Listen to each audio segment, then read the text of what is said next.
সাংবাদিক কই? আচ্ছা চলে, যেটা হচ্ছে আমাদের স্যারদের সঙ্গে আপনাদের যে স্যার আছে তাদের আলোচনা হয়েছে, স্যার আমি এখন বললেন আর কি, ঠিক আছে?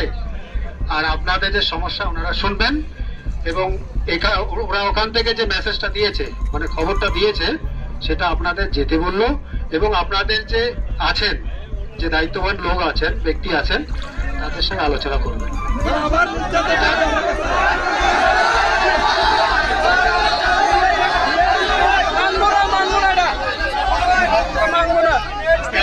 একজন কথা বলবেন, একজন কথা বলবেন, একজন কথা বলবেন, চিন্তা করলে তো কারো কথা আমি শুনতে পাচ্ছি না।